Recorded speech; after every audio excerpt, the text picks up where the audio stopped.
Hey, help support the show by becoming a member on Patreon or YouTube. You'll get 4 bonus videos a month, plus ad-free versions of every Junkyard pod, and a special shout out at the beginning of each video. This is the best way to help me as a creator, and so thank you and go Cavs. This is the moment we've all been waiting for the thousands in attendance and the millions watching around the world.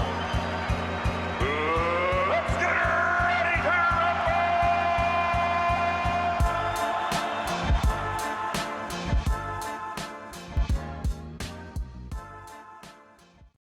Welcome to the Junkyard Pod. I'm Tony Pesta, joined by Jackson Flickinger, and the Cleveland Cavaliers will be taking on the Indiana Pacers in round 2 of the NBA playoffs. Me and Jackson are going to go over a few quick keys to the series, but before we do that, I figured we should start off by kind of setting the stage and giving everyone a summary of the Indiana Pacers. So the Pacers, they finished with a 50-32 record. They had the 11th best net rating according to Cleaning the Glass. They were 10th in offense, 13th on defense.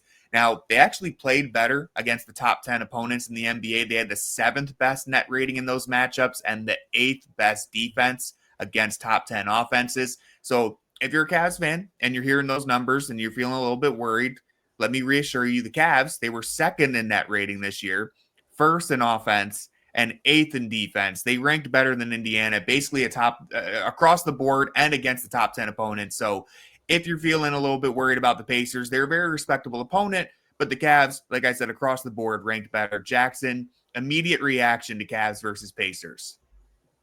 The Pacers are a better test than the Heat, but the bar is admittedly very low. I don't think the Pacers can push the Cavs in a lot of meaningful ways. I think that the Cavs have proven to be head and shoulders above the Pacers, and I think that they are a particularly bad matchup for the Pacers because they kind of just do everything that the Pacers do. They just do it a lot better. I think the Pacers can still a game or two just based off of shooting variance. The talent discrepancy between the Heat and Cavs made it so that even if Miami shot 40%, which they did multiple times from 3, they didn't have enough talent to actually win a game. The Pacers have considerably more talent than the Heat, so they could steal as many as 2 games, I would say. But I would be shocked if it was more than that, and I would be shocked if there was any real point in the series where we thought that the Cavs could really lose the series overall, unless there's like injuries. Yeah, of course. And by the way, we might as well say at the top, nobody knows if Darius Garland's going to play. Just put it that way. I don't even want to waste any time if he's going to play game 1 or not. I'm sure he'll play at some point in the series, but nobody knows. Brian Windhorst on ESPN Cleveland indicated that the Cavs are expecting him to play, but nobody knows. So we're not going to get too deep into the woods on that. We're going to talk about the series overall. And as Jackson said, the Pacers, they're a much better team than the Miami Heat.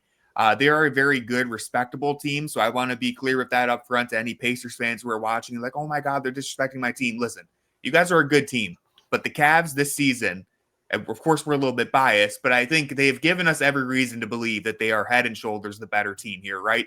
Now, it wouldn't be the first time in NBA history that an upset happened in the playoffs. I will give you that the Pacers are certainly good enough to have that be an actual, like, possibility, but I'll put it this way. There's no world in which the Cavs throw their best punch for 4 out of the 7 games and still lose this series. That just won't happen. If the Cavs play their best basketball, they're going to win this series, and they'll probably win comfortably. You're not going to hear me under any circumstances go, well, the Cavs, they gave it their all, but the Pacers, they just played better this series. There's no way that happens. The Cavs, if they play their best basketball, they win the series. And of course, there's no guarantee that they play their best basketball. So that's where things get interesting. And that's where we have a few keys to talk about to make sure that the Cavs do play their best basketball. One thing if you were to, the Cavs have more talent. So if you were to picture a team with less talent beating the Cavs in your mind, what do you picture? Like, what skills would they have to have? they'd have to do basically the 2023 Knicks, although I don't think the talent gap was anywhere near that big, but you have to No. do that thing where you muck up the game, you get scrappy, you win the possession battle. That's going to be one of our keys. In all honesty, we could skip straight to that. I had it number 2, but there are no particular order here. It's not ranked top to bottom. I just happened to be the order I put them in. Taking care of the ball, aka winning the possession battle. That's where series can get swung. If you're a team that's, you don't have the talent advantage, but you're starting to win on the margins here, and maybe the shooting variance is playing into your hands too, you could swing a series. So here's something interesting that I pulled. The Cavs and the Pacers, both of them, top 5 in turnover percentage, meaning neither team turned the ball over a lot in the regular season. Neither of them were in the top 10 for forcing turnovers either. They were both in the 10 to 15 range, so it's not like they're horrible at it, but neither team turns the ball over, and neither team was really forcing teams into turnover. So I'm interested to see which team, if either of them, can actually start forcing the other one into errors, because I think, especially against Miami, and I know it's a much worse opponent, but the Cavs became incredibly disruptive. They were forcing turnovers all over the place, so I would lean more towards the Cavs forcing turnovers, but it's going to be something to watch. The other aspect of this is obviously rebounding, but I'll let Jackson take it away there.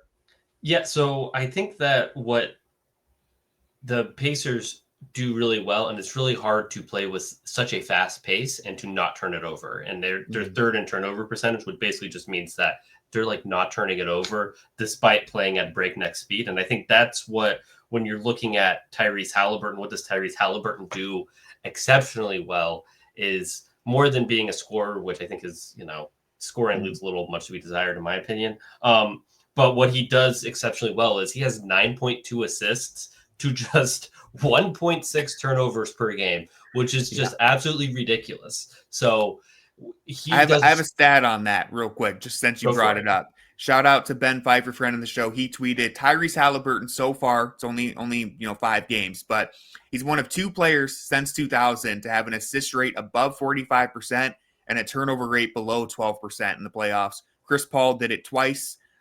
This is a special season so far for Halliburton in terms of taking care of the ball.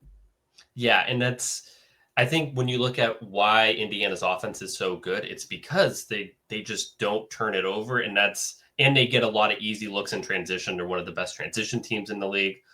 So that's something that the Cavs are gonna, they're gonna need to do a good job of focusing on that. So that's definitely an area of concern when you're looking at their offense, and their 6th in effective field goal percentage, would basically means like they don't turn it over and they're getting good quality looks up every time, which is pretty impressive. This still only translates to the 10th best offense. And why this is translated to just the 10th best offense is because they get no second chance points. They're 29th in offensive rebound percentage. Basically what that means is that they're a team that is getting in transition and they're making sure they don't get beat in transition themselves. They're getting back on defense. They're a team that consistently does that. So that's kind of, the Cavs are a little different than that, but that's a lot of kind of how the Cavs play, or at least the Cavs are comfortable playing that style. They're comfortable going up against a team that's playing at a fast pace. They have the Cavs have a deep rotation, so they don't have to worry about guys being tired. So I think that when you're looking at the Pacers, they don't push the Cavs in a lot of the ways that you would think would really be cause for concern. Mm-hmm. We even talked about going into the Miami series about a team that tries to muck it up. They play a lot of, half court offense, like possessions were like at 82 pace for some games in that Miami series. I didn't look after game 3, but I'm sure that changed with all the turnovers. Yeah. But that's kind of, when you think about teams that are going to mess the Cavs up, that's what you think. You think about teams that can kind of control the pace, control the offensive glass, really give problems there. And that's just not what the Pacers do. If you're going to try to outgun the Cavs, good luck. Yeah, they can do that now. And I have some notes on that later because I have some defensive keys here. I only have 3 keys written, but there's like 10 keys within the keys. So you know me. I always tag on extra topics. But I'm glad you brought up Miami, and especially just this style of play, because look, the Pacers are going to try to target the Cavs' weaknesses. I'm sure they're going to make it a concentrated effort to attack the offensive glass, because that's been a weakness for the Cavs. But if you're thinking about it, Miami tried to do that too. And I would say Miami has the better personnel for doing that, and Bam Adebayo, even Khalil Ware. I think they have good rebounding wings. The Pacers, not saying that they're not able to do it. They're certainly going to try. We'll see how effective they are. But Miles Turner and Pascal Siakam are not like great offensive rebounders. They've never really been that type of player. And so I know Cavs fans, we have the offensive rebound and PTSD. We'll always have it. As you mentioned, Pacers 29th in offensive rebounding percentage. Part of that is because they don't go after the ball. So again, we'll see how that changes when they're making an effort. But there's no Isaiah Hartenstein coming off the bench, right? Like there's no elite rebounder. I honestly wholeheartedly believe that Mobley and Allen are the two best rebounders in the series. And so they should be able to clean up the glass here. Now, some of the problems emerge when it's the rest of the guys not getting involved, but the Cavs should be able to win this battle. In fact, I think it should be easier for them to win the rebounding battle than the Miami series. And they already basically took care of business there. I know it got a little shaky in some games, but for the most part, they won that battle. And I do want to say, just to be clear, like Miami, their heart wasn't in it by game 4. So I know some of the numbers are a little skewed, but the Cavs came out and took care of business in that regard. And I think they can take care of business against Indiana too. Yeah. I completely agree with everything that you said. If I'm allowed to shift topics here, what I want to go to is depth. And I think that when this really showed through, I think this has really shown through in the playoffs, and this specifically showed through in the Lakers series. And I know the Cavs aren't the Lakers. This will be a different series, but one of the themes of this playoff so far is that you're only as good as your weakest link out there. And that goes for both sides of the ball. And we're kind of moving away from the air. Well, we have completely moved away, but I think it's still hard to adjust to it. We've moved away from the era of like, you're only as good as your best player or your best 2-3 players. Now it seems like you're only as good as like the worst guy in your rotation. And even if you have LeBron James and Luka Doncic, if your rotation is like 3 guys, you're not going to win any games, and you're really not going to be competitive down the stretch of games. And this is where the Cavs have been really, really good. This is their advantage all season. This was their huge advantage against the Heat. This is where I expect them to have another advantage here, is that they can roll 10 guys comfortably, even with Darius Garland injured. You look at the weakest link on defense at any time, it's probably going to be Sam Merrill. How did Sam Merrill do against the Heat? He did pretty good on that end. He held up. They weren't able to target him. Darius Garland, that's another story, but we'll talk about that some other time. On offense, he grades as an A- perimeter defender according to B-Ball Index, which is very, very generous. But I saw that today. That was regular season, I think. Yeah. Regular season's fine. I think that he's not an A- perimeter defender. I just wanted to bring it up because I thought it was funny. Let's talk about this now. He's respectable. So I do want to talk about the Kyle Anderson comments because I think it's kind of annoying how it's being framed in some ways. Kyle Anderson, if you listen to the quote, he did not want to. He's not Charles Barkley. He's not somebody. He's not Kendrick Perkins. I shouldn't have mentioned Charles Barkley. He's not Kendrick Perkins. He's not trying to make outrageous claims for clicks. Somebody asked him what was the difference between games 2 and 3, and he didn't want to give this answer because he was like, I don't want to cause any controversy. I don't know all the details. But the difference was Darius Garland wasn't out there. And you look at the end of game 2, you could tell Darius Garland was moving in slow motion. And he does not normally move in slow motion, particularly when you're moving laterally. And I don't know if you've ever had it like a blister on your toe and you tried to play basketball. I've had a toe injury. It is you wouldn't know until you have it. Listen, guys, you rely on your toes a lot when you're moving your body. So exactly. It's like you need that, especially the big toe. I mean, that's not an easy injury to play through. It's not like a finger where you only feel it when you catch the ball or shoot it or whatever. It's like every step you take, you are feeling that pain, and it quite literally limits your mobility. Yeah, and if I posted some of these clips on Fear the Sword, but his lateral movement was very bad, especially change of direction. So there was one where he helped. So he made the effort to go help inside on a drive, and then they kicked out to the corner. And normally people change directions quickly and they can go out to cover that. It took him it looked like he was rounding first base very slowly on a home run. He was just I can change directions, but just give me a couple seconds here. And obviously he wasn't able to contest it 8-3. So that's where if he's not 100%, you're going to have a problem. And that's where these comments come from. I don't think Kyle Anderson was taking a shot. I think some people have overreacted both ways. And I think it's, I think it's fine to acknowledge that if you get that version of Darius Garland, he's not going to be a good defender. But Darius Garland I thought he's had not an A-, but at least like a B-level defensive season. I thought he's done a good job of going through screens. I thought he's held his own against switches like Jason Tatum. So, anyways, that was a quick aside. That was not a quick aside. That was an aside. But in these playoffs, you're only as good as your weakest link. Sam Merrill is the weakest link on defense. He showed up very well. I think he's not a weak link, even if he is the weakest link. And you look at offense, I've thought that even though Isaac Okoro, probably the weakest link on offense, Kenny has had a quicker, hook with him. Yeah. Like, he's not going to let him out there make mistakes.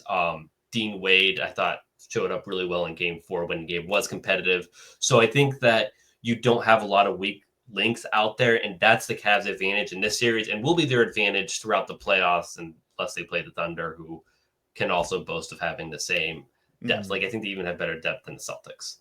Yeah, no, I agree with that. And I agree with everything you said there. I'm going to actually tie that into my other key here, just so we can combine them talking about the offense, because the depth is a huge part of that.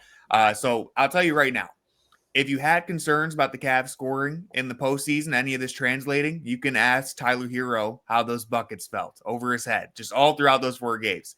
But in all seriousness, the Cavs in round 1, quite literally had the most efficient offense in playoff history. Now, I'd imagine the Pacers are going to be able to bring that down a few notches. They have better defensive personnel, but can the Cavs continue to break that point of attack defense, force Indiana into rotations, and make the right plays off that, and of course, knock down shots or feed the bigs? And by the numbers, Indiana is a worse defensive team than Miami, but I'm willing to, kind of use the context here. I think the Pacers, especially in the playoffs, they're a bit more nasty. They're a bit more physical at the point of attack. Nembhard and Nesmith would be probably the 2 best perimeter defenders the Cavs have played so far in the playoffs. Siakam's length, he's a good switchable defender.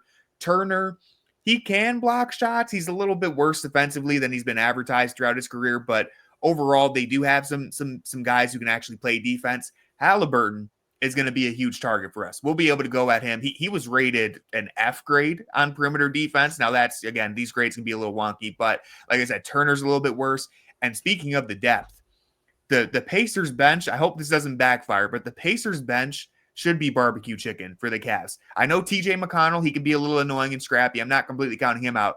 Thomas Bryant, you're getting played off the floor, buddy. There's no way Thomas Bryant is survive. That first Mobley Merrill inverted pick and roll with the second unit, Thomas Bryant's gone. There's no way he's defending those actions. Obi Toppin, he might have a tough time on defense. I think he's improved, but hey, man, you got to guard Darius Garland, Donovan Mitchell. Hopefully Darius is healthy, like we said, but you got to guard Ty Jerome, whoever it may be. You got to, I think Evan Mobley and Jarrett Allen are both too big for him. Jarris Walker and Benedict Mathurin are a bit better, but still, I think the Cavs' second units are going to torch the Pacers if all goes as planned. And the Cavs, they've been shooting the lights out all year, and we're all waiting, when's the numbers going to drop? And they've gone through shooting slumps. But the thing is, it's always been their process that has led to how well they're shooting, right? Like, if you keep generating open, clean looks, I think the last decade of NBA basketball has proven that those shots are going to drop. If you're generating clean looks from deep, they're going to drop. It's not 2009 where we say jump shooting teams can't win anymore. They can absolutely do it. So the Cavs, they have all this offensive firepower. DeAndre Hunter,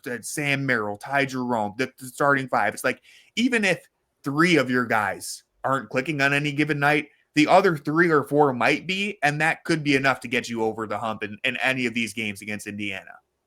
One thing that it's really tough to take anything from the regular season games that these 2 teams played, because they played January back-to-back, kind of a weird 2 sets of games, and then they played the last week of the season.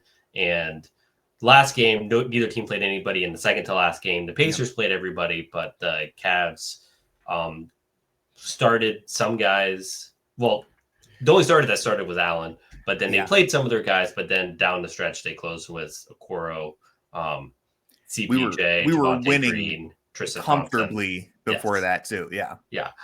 So who knows what they're going to do? But one thing that's interesting about that game is that the Pacers were not wanting to switch. So they were trying to stay with their guys, trying not to give up mismatches.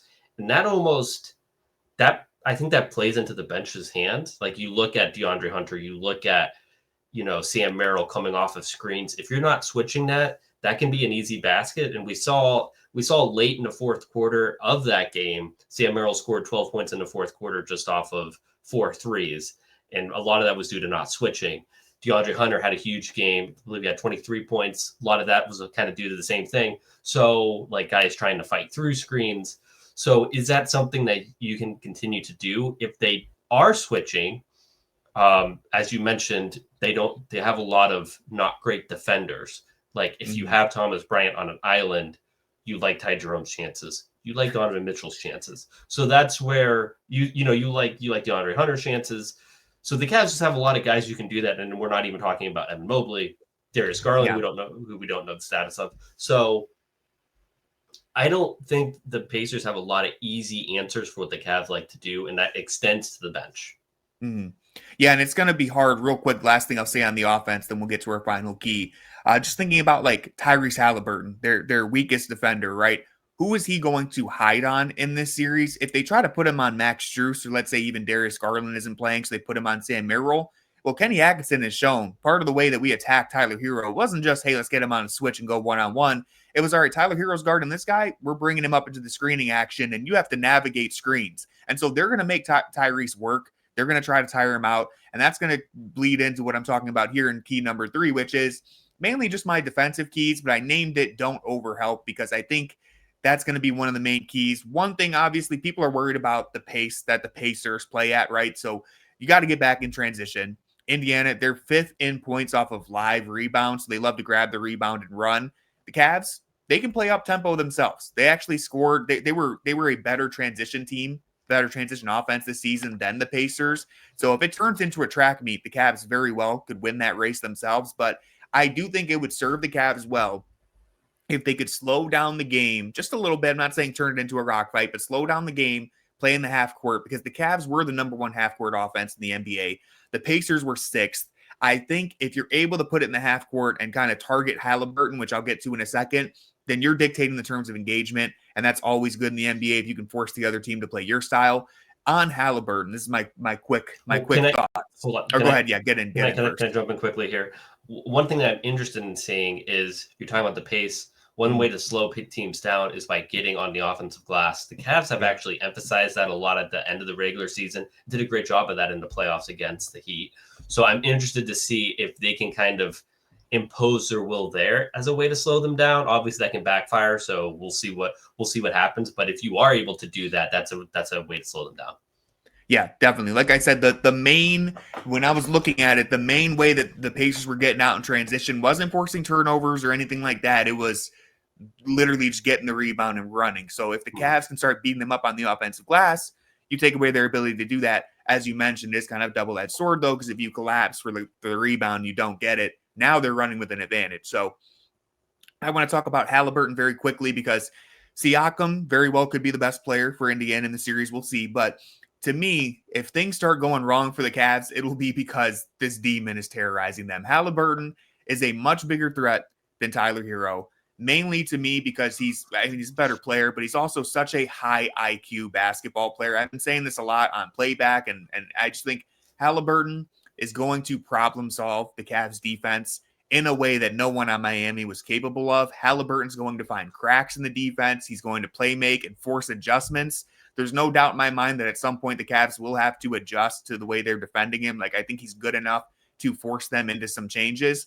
The primary key here to me is what I named this topic. Don't overhelp. How do they decide to help on Halliburton when he gets into the paint? Because I think Max Strus, who will probably draw that primary assignment, he's good enough to defend Hallie straight up, but he's gonna get blown by. It's the nature of the game. And so my question is, do the Cavs bigs, do they either commit to defending the shot or do they stay home and take away the drop-off pass? If they're in no man's land, we're in trouble because Halliburton's going to make the right play.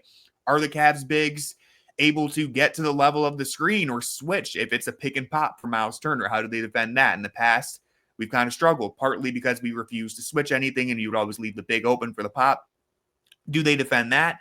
And the last thing, are the Cavs, the other Cavs, not the bigs, staying home on the three-point shooters, or are they going into no man's land and giving up the easy drive and kick? Now, obviously, you have to play help defense in the NBA. I'm not advocating for them to literally face guard everyone on the Pacers, but something to watch for. Indiana shot 55% on corner three-pointers in round one. And I forget the number, but it was mentioned on the broadcast. They are shooting something like 50% on three-point attempts that are coming from Halliburton passes. So anywhere on the floor, Halliburton kicks it out. They're shooting like, I think, above 50% on those passes. So you don't want to let Halliburton get into a groove where he's creating all these easy looks for his teammates. And he's a great player. He's going to find a way to do it anyway. But to me, you got to pack the paint. You got to trust your one-on-one defense as much as you can. And you got to run guys, especially the role players, off of the three-point line. If Nembhard or whoever else, Neesmith, are catching the ball and beating you off the dribble, you have to live with that. But you can't let them walk into open catch-and-shoot three-point attempts off of Halliburton's playmaking. You have to make them think a little bit. And the more you can force the ball into everyone else's hands and make them be the ones making decisions or plays, that's better for the Cavs. Because if it's Halliburton, you could get in trouble. I agree. I think that the Cavs are probably going to do a lot more switching than we've ever seen before. And I think this is why they've been doing a lot of switching in the regular season. So I think that that's the best way to really counteract them. I think the only guy you can consistently beat like a mismatch is probably Pascal Siakam. I don't see Miles Turner is not somebody who likes to just, take a Sam Merrill or Max Strus down into the post. They can try it. If that's the offense they want to run. I agree with what you're saying, but that's kind of how I see the Cavs playing it. So.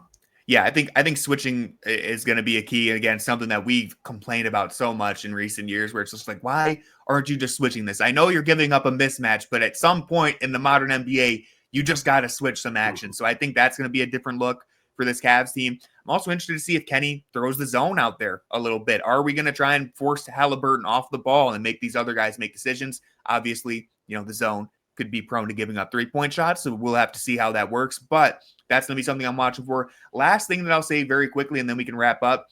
I think not underrated, but one of the sneaky big X factors in this series, what happens, let's say Miles Turner is having a hell of a series from deep, or Obi Toppin's coming in as stretch four, and the Pacers are just playing 5 out, and it's getting tough. Do the Cavs pivot to one big on the floor, DeAndre Hunter at the 4, maybe even Dean Wade at the 3?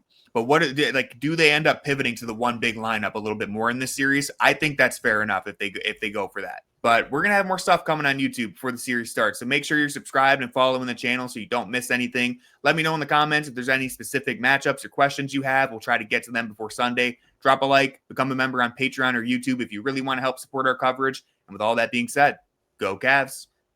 I agree. Go Cavs.